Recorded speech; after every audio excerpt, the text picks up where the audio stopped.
December 17, 1944, near Stavelot, Belgium. The wind howls through the Ardennes forest, carrying the sharp smell of diesel and pine sap. Snow drifts swirl around frozen corpses of men and machines. A column of German Panthers creeps along the icy road, their engines coughing in the bitter cold. Inside one of them sits Colonel Joachim Peiper, commander of the elite 1st SS Panzer Regiment, Leibstandard Adolf Hitler. His eyes are locked on the burning horizon ahead. They've just seized 50,000 gallons of precious American fuel from a depot outside Stavelot. But the colonel isn't celebrating. He knows something every man around him refuses to admit. This fuel isn't victory. It's a reprieve from certain death. Without fuel, Peiper mutters to his adjutant, "Our tanks are just steel coffins." It began 3 days earlier, December 16, 1944. From the stillness of the Ardennes came the thunder of 2,000 German guns. The last great offensive of the Third Reich had begun. Operation Wacht am Rhein, known to the Allies as the Battle of the Bulge. Hitler's plan was desperate but bold. A surprise winter attack through Belgium to split the Allied armies, capture Antwerp, and force peace on German terms. But the plan had a fatal weakness: fuel. Germany's reserves were nearly gone. The Luftwaffe was grounded. Every leader had been scraped from the east and south to feed this single strike. If the panzers couldn't capture Allied fuel, they wouldn't reach the Meuse River, let alone Antwerp. Peiper's Kampfgruppe, 5,000 men, 117 tanks, and 40 half-tracks, was the spearhead of the 6th SS Panzer Army. They were told, "Move fast, seize fuel, crush everything in your path." And for the first 48 hours, they did. By December 17th, Peiper's men stormed through American lines, capturing Stavelot.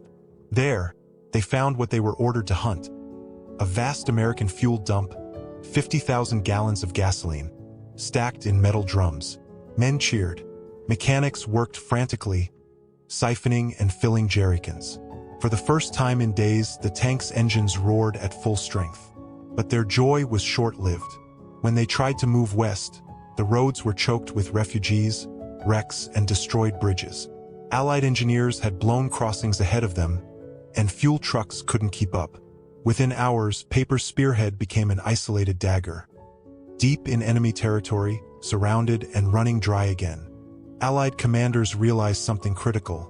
The Germans weren't fighting just for ground, they were fighting for fuel. American units were ordered to destroy their own depots before capture.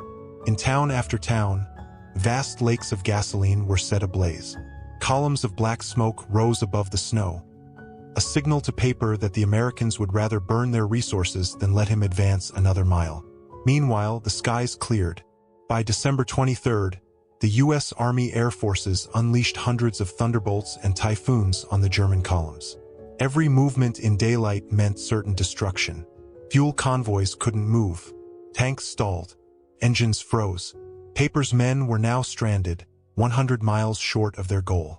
On December 24th, Peiper gathered his officers in a ruined farmhouse near La Glise. They were surrounded by U.S. forces. Ammunition was low. Fuel was nearly gone. He looked around the dimly lit room. Mud, blood, exhaustion in every face.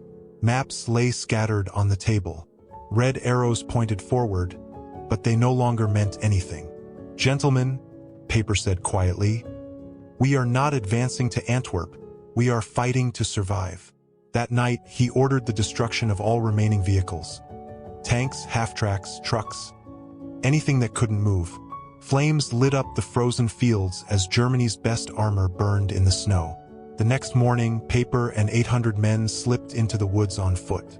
They had begun the offensive with 5,000. By December 25th, the Battle of the Bulge had turned. Peiper's mighty column, once the tip of Hitler's final spear, was now nothing but smoke and wreckage. When the survivors finally returned to German lines, they were unrecognizable.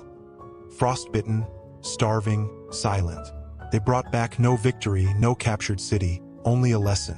Fuel, industry, and logistics had won the war, not ideology or willpower. Within 4 months, Hitler would be dead, Berlin would fall, and Peiper would be a prisoner of war. The captured American fuel at Stavelot had kept the tanks running for 2 more days, but it couldn't keep a collapsing empire alive. Wars aren't won by courage alone, the narrator says softly over the fading image of burning armor. They're won by the power to keep moving when the enemy can't. And when Germany ran out of fuel, it ran out of time.